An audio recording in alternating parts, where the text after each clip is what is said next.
आपको सीधे लिए चलते हैं दिल्ली, जहां पर एनडीए की आज एक अहम बैठक चल रही है और हमारे दिल्ली ब्यूरो चीफ राजीव तिवारी हमसे जुड़ चुके हैं। राजीव, दिल्ली के अंदर इस समय एनडीए की बैठक काफी अहम बैठक है, क्योंकि अब 2024 के रण को किस तरह से लड़ा जाएगा और किस तरह से जो एनडीए के घटक दल है उनकी एका को लेकर यह बैठक हो रही है। फिलहाल इसको लेकर क्या कुछ जानकारी है अपने पास?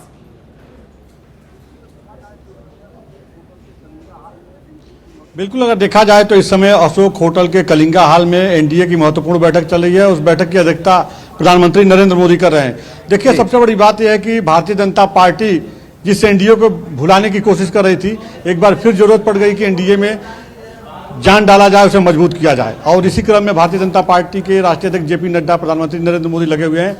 जो राजनीतिक दल एनडीए छोड़ करके चले गए थे उन्हें बुलाया गया है, कहा जा सकता है उन्हें मान मनोबल उनका किया गया है। और इस बैठक में वो सभी दल हैं जो कभी एनडीए के सहयोगी दल थे और छोड़ के चले गए थे, वो आए हैं। साथ ही दूसरे दल भी जुड़े हुए हैं। कुल मिला के 38 पार्टियां इस बैठक में शामिल हैं। जो जानकारी दी जा रही है, पार्टी के राष्ट्रीय अध्यक्ष जेपी नड्डा ने बताया था कि 38 दल इस बैठक में शामिल होंगे। सभी नेताओं की बात इस समय प्रधानमंत्री नरेंद्र मोदी सुन रहे हैं। देखिए, सामने चुनाव है 2024 का और भारतीय जनता पार्टी एक एक सीट पर नजर बनाई हुई है। और यही वजह है कि तमाम क्षेत्र की जो है क्षेत्रीय पार्टियों को जोड़ने में लगी हुई है, चाहे कि छोटी पार्टी हो, बड़ी पार्टी हो, जो भी एनडीए में आ रहा है सबको भारतीय जनता पार्टी एनडीए से जोड़ रही है। सबसे बड़ी बात यह कि भारतीय जनता पार्टी सभी राज्यों में जो जातीय समीकरण है, क्षेत्रीय समीकरण है, उसके हिसाब से जो है अपने राजनीतिक दलों को जोड़ रही है। और इस बैठक में प्रधानमंत्री लगातार सभी नेताओं की बात सुन रहे हैं, किसको कितनी सीट चाहिए, क्या कारण रहा कि लोग छोड़ के एनडीए चले गए थे, अब उनका क्या डिमांड है, उन तमाम महत्वपूर्ण मुद्दों पर चर्चा चल रही है। और माना जा रहा है कि इस बैठक में जो रोड मैप तैयार किया जाएगा उसका फायदा आने वाले 2024 लोकसभा चुनाव में मिलेगा। सबसे बड़ी बात यह है कि विपक्षी एकता जहां चल रही है बेंगलुरु में, उसके पहले जब पटना में विपक्षी एकता हुई थी, उसके बाद भारतीय जनता पार्टी को लगा कि आने वाले समय में विपक्षी एकता कहीं बड़ी चुनौती न बन जाए, लिहाजा समय रहते अपने एनडीए कुनबा को मजबूत करना जरूरी है। इसी क्रम में भारतीय जनता पार्टी ने तमाम जो राजनीतिक दल हैं उनको जोड़ा है। और इस बैठक में तमाम वो राजनीतिक दल हैं जिनका लोकसभा में कोई मेंबर नहीं है, उनके बारे में क्या कुछ पार्टी निर्णय लेगी, क्या कुछ रोड मैप खींचा जाएगा, 2024 के चुनाव में क्या उन्हें लोकसभा में सीट दी जाएगी या नहीं दी जाएगी, यह भी देखना महत्वपूर्ण होगा। राजीव, क्या लगता है कि जो एनडीए का जो कुनबा अभी बढ़ाने का प्रयास किया जा रहा है, तो वो जो 26 दल जो कि विपक्ष में शामिल है और वहां पर बैठक चल रही है बेंगलुरु में, तो क्या उनमें से भी कोई अभी ऐसा है जो एनडीए में आना चाहेगा?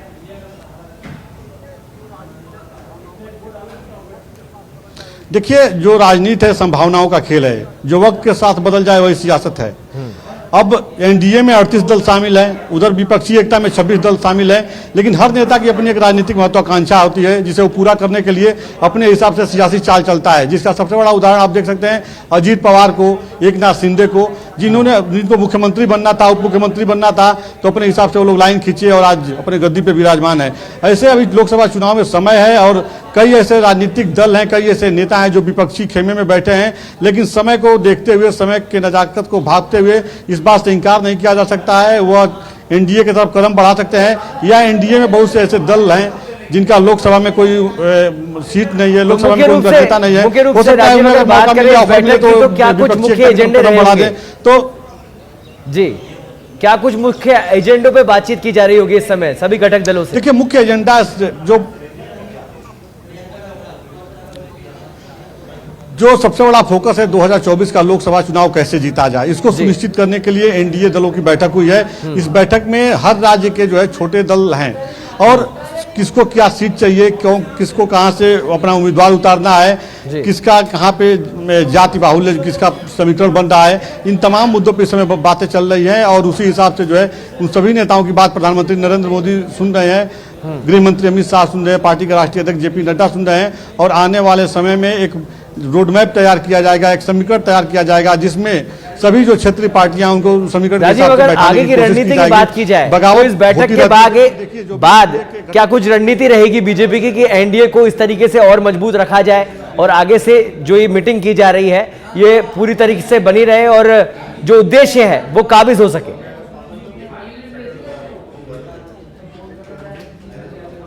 बिल्कुल, देखिए, सभी लोगों का उद्देश्य एक ही है कि 2024 का लोकसभा चुनाव जीतना है। बैठक के बाद 8:30 बजे, करीब 8:30 बजे एक प्रेस वार्ता होगी। उस प्रेस वार्ता में जानकारी दी जाएगी कि क्या कुछ मुख्य मुद्दे रहे हैं। लेकिन जो जानकारी मिल रही है उसके मुताबिक यही चर्चा चल रहा है, खास करके जो राजनीतिक दल एनडीए के कभी घटक दल थे जो छोड़ के चले गए, वह क्यों चले गए और अब उनको जोड़ा गया है तो उनका डिमांड क्या है, किस तरह से उनको साथ लेकर चलना है। जो नए राजनीतिक दल एनडीए में जुड़े हैं उनकी क्या मांग है, उनका क्या फरमाइश है। जो नए राजनीतिक दल जुड़े हैं जिनका लोकसभा या राज्यसभा में एक भी सीट नहीं है, तो आने वाले 2024 में उनके उम्मीदवार को कहां से उतारा जाएगा, कितनी सीट दी जाएगी, इन तमाम महत्वपूर्ण मुद्दों पर चर्चा चल रही है। इस समय प्रधानमंत्री नरेंद्र मोदी की बात कीजिए, भारतीय जनता पार्टी की बात कीजिए, सबकी कोशिश यही है कि सभी राज्यों में जो छोटे दल हैं, जो जात के नेता है, देखिए राजनीतिक दल तो है जो, लेकिन जो जात के नेता हैं जिनका अपने जाति में पकड़ है, उनको एनडीए में शामिल किया जाए। यह भारतीय जनता पार्टी की पहली प्राथमिकता है। और यही राजस्थान में भी चुनाव है राजीव, तो क्या किस तरह से देखे राजस्थान के चुनाव को लेकर कितनी अहम है ये बैठक?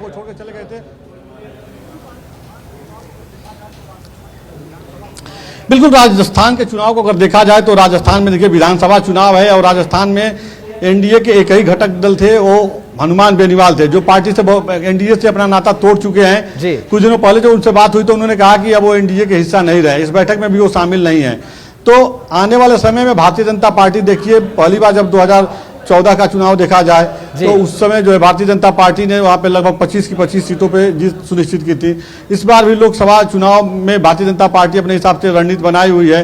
जो नागौर सीट है जहां से हनुमान बेनीवाल लोकसभा, राजीव आप हमारे साथ बने रहिए, लगातार आपसे अपडेट लेते रहेंगे। फिलहाल दिल्ली से ही हमारे संवाददाता दिनेश डांगी हमारे साथ जुड़ चुके हैं। दिनेश, लगातार अगर बात की जाए यूपीए की तो लगातार बैठकों का दौर जारी है, महागठबंधन की तैयारी की जा रही है। फिलहाल इन मीटिंग्स को लेकर क्या कुछ अपडेट है? जी देखिए, हिंदुस्तान की सियासत और विपक्ष की एकजुटता के लिए आज एक बड़ी खबर, एक बड़ा सियासी घटनाक्रम है।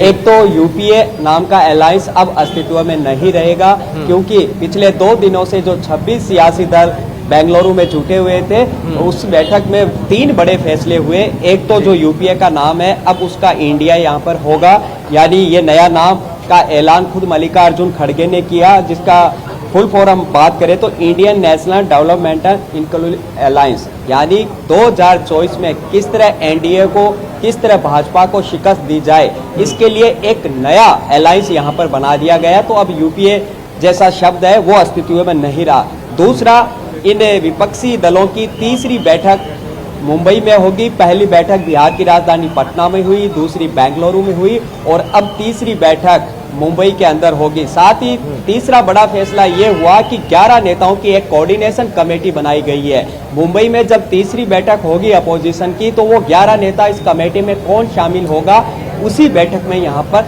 तय होगा। तो ये 3 बड़े फैसले हुए। इंडिया नाम से 26 दलों ने नया अलायंस बनाने का फैसला किया है। अगली बैठक मुंबई में होगी और 11 नेताओं की एक कोऑर्डिनेशन कमेटी बनाई जाएगी। जो पिछले 2 चुनाव नरेंद्र मोदी और एनडीए ने जीते हैं, और ये जो दल यहाँ पर इकट्ठा हुए, जाहिर सी बात है इन्होंने बीजेपी से ज्यादा वोट लिए, लेकिन इनके वोट डिवाइड हो गए, अलग अलग हो गए। अब इन दलों को ये शामिल आ चुकी है कि 2024 के चुनाव का अगर रण जीतना है तो हमें एक होना पड़ेगा। तो इसमें सबसे बड़ा जटिल रास्ता रहेगा कि जो सीट शेयरिंग का फार्मूला है, यानी दिल्ली में कांग्रेस कितनी सीटों पर लड़ेगी, आप पार्टी कितने सीटों पर लड़ेगी, उत्तर प्रदेश में समाजवादी पार्टी किस तरह चुनाव लड़ेगी, या अलग अलग राज्यों में जिन लोकल दलों का अस्तित्व है, जिनका वजूद है, उनके साथ किस तरह एक समझौता किया जाए।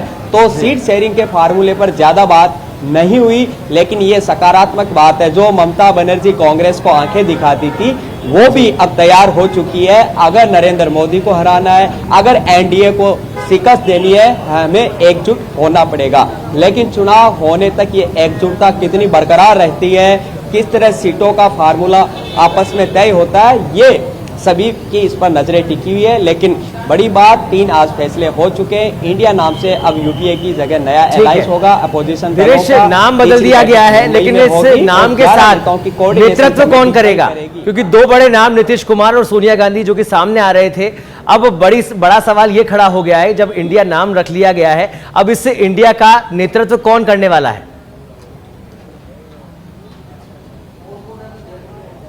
जी देखिए, बेंगलुरु में जब 26 दलों की बैठक हुई, दूसरे दिन बैठक समाप्त हुई, तो उसके बाद एक प्रेस कॉन्फ्रेंस हुई।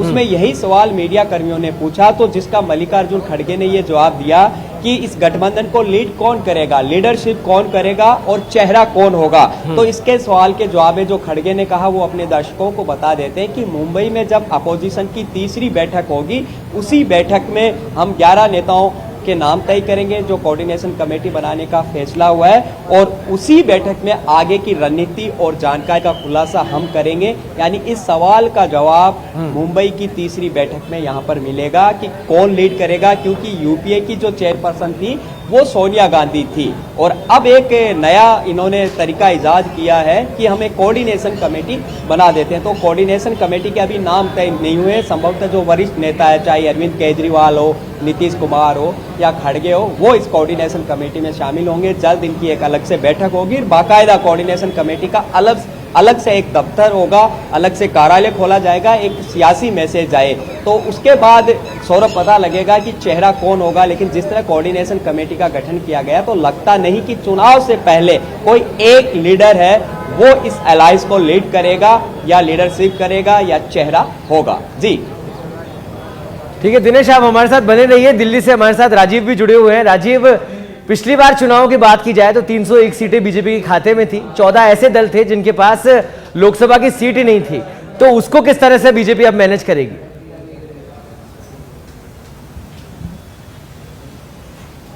देखिए, लोकसभा की जिन सीटों पे भारतीय जनता पार्टी की हार हुई थी, उत्तर प्रदेश बिहार में जो अधिक सीटें हैं उस पर, उत्तर प्रदेश बिहार झारखंड की बात की जाए या पूर्वांचल की सीटें हैं, यहाँ पे भारतीय जनता पार्टी लगातार मंथन कर रही है, कई दौर की बैठक भी हुई है।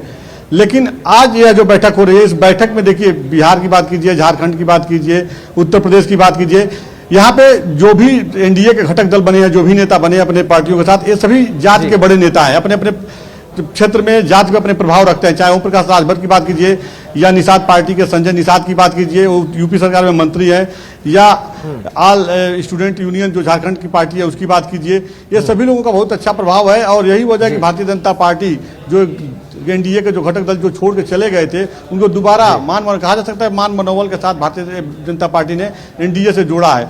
आने वाले समय में लोकसभा को लेकर के भारतीय जनता पार्टी बहुत ही एक्टिव मोड में है। जिस तरह से विपक्षी एकता की बातें की जा रही हैं, उनको लेकर जो ताने बाने बुने जा रहे हैं, और सबसे बड़ी बात है कि आप देखिए खुद सोनिया गांधी एग्रेसिव मोड में है। 2004 के बाद पहली बार ऐसा विपक्षी दल के नेताओं को लग रहा है कि सोनिया गांधी एक्टिव हैं और 2004 जैसे हालात क्रिएट किए जा सकते हैं। यही बड़ी बात है, और यही सोच करके भारतीय जनता पार्टी के जो नेता हैं, कहा जा सकता है कि जो बीजेपी के चाणक्य हैं, अमित शाह गृह मंत्री, वो एक नया रोड मैप बनाने में जुटे हुए हैं। और सभी राज्यों में जो छोटी पार्टियां हैं, जात की जो पार्टियां हैं, उन सभी पार्टियों को जो है एनडीए में जोड़ा जा रहा है। भारतीय जनता पार्टी कहीं पर भी कोई गलती नहीं करना चाह रही है। ऐसे में एक बड़ा सवाल ये भी है कि बीजेपी एनडीए को मजबूत करने की दिशा में तो मीटिंग्स कर रहा है, काम भी कर रहा है, लेकिन एनडीए में बहुत सारे स्थानीय दल ऐसे हैं जो कि ज्यादा पावर में हैं। उनको किस तरह से मैनेज करने की रणनीति में इस समय बीजेपी बनाएगी, उसको लेकर कोई जानकारी? देखिए, जो मजबूत पार्टी है, जो घटक दल हैं, उनका सबसे बड़ा जो डिमांड है यही है कि लोकसभा चुनाव हो या विधानसभा चुनाव है, सामने मतलब लोकसभा चुनाव है तो सबका अपने हिसाब से जो है सीटों का डिमांड है कि अगर उत्तर प्रदेश की बात की जाए, बिहार की बात की जाए या झारखंड की बात की जाए, सबसे जो समीकरण है वहाँ पे बनाना है बिहार में जीतन राम मांझी हैं, चिराग पासवान हैं, उपेंद्र कुशवाहा हैं, ये तमाम जो लोग हैं इनको भारतीय जनता पार्टी को साथ में लेकर के चलना है। और वहाँ पे लोकसभा की 40 सीट है, सबका अपना अपना डिमांड है कि हमें 7 सीट चाहिए, हमें 10 सीट चाहिए, हमें 12 सीट चाहिए। तो वहाँ पे भारतीय जनता पार्टी कैसे इन लोगों को मैनेज करती है, यह बड़ी बात है। यही स्थिति अगर बात किया जाए उत्तर प्रदेश की, तो उत्तर प्रदेश पूर्वांचल में देखिए ओम प्रकाश राजभर मजबूत नेता हैं। भारतीय जनता पार्टी ने इनको फिर एनडीए में वापस लाया है। भारतीय जनता पार्टी ने भारतीय जनता पार्टी का बड़ी जीत है, क्योंकि ओम प्रकाश राजभर जात के नेता है, राजभर जात के नेता है, समाज के नेता है। कुल मिलाकर जातियों पे फोकस रहने वाला है, और जहां पर जाति के आधार पर पार्टी है उसको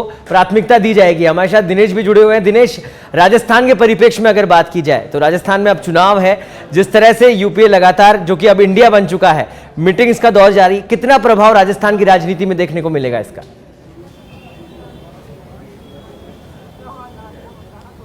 जी देखिए, वैसे तो सौरभ ये नेशनल लेवल का इश्यूज है, लेकिन आप देख सकते हैं कि कांग्रेस की सबसे बड़ी चुनौती कहाँ है। जो उत्तर भारत के राज्य हैं, सबसे बड़ा राज्य है जहाँ सबसे ज़्यादा लोकसभा सीट है, उत्तर प्रदेश, गुजरात, मध्य प्रदेश और राजस्थान। यहाँ पर लोकसभा चुनाव के परिणाम कांग्रेस के लिए कह सकते हैं कि लगभग खाता नहीं खुला।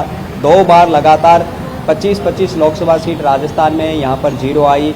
वहीं मध्य प्रदेश में 1 सीट आई और यही गुजरात के हाल थे। तो इन चारों राज्यों में अपने दम पर कांग्रेस लड़ती है, तो रिजल्ट आपके सामने है। अब ऐसे में अलायंस के साथ किस तरह इलेक्शन में उतरा जाए, तो कांग्रेस को कहीं ना कहीं कह सकते हैं इन चारों राज्यों में फायदा हो सकता है। 1-2 सीटें अगर सीट शेयरिंग फार्मूले के तहत दूसरे सहयोगी दलों को दी जाए, तो यकीनन उनका जो वोट बैंक है, उनका जो कोर वर्कर है या अन्य जो कार्यकर्ता है, वो टीम अपने आप जॉइंट हो जाएगी, तो यकीनन इसका फायदा होगा। क्योंकि राजस्थान में ऑलरेडी 2 बार लोकसभा चुनाव हार गए, 25 की 25 सीटें हार गए। यही मध्य प्रदेश और आपके पड़ोसी राज्य गुजरात के हैं। उत्तर प्रदेश में हालत बहुत खस्ता है। तो कहीं ना कहीं ये जो अलायंस हुआ है नेशनल लेवल का, उसमें कांग्रेस कहीं ना कहीं फायदे में होती दिख रही है। क्योंकि अकेले चुनाव जब लगातार आप हार रहे हो, तो ऐसे में दूसरी पार्टी जो आपको नुकसान पहुंचा रही है, या तो वो उम्मीदवार आपके सामने खड़ा नहीं करेगी या आपको बड़ा मन रखते हुए। क्योंकि मल्लिकार्जुन खड़गे ने एक बात कही कि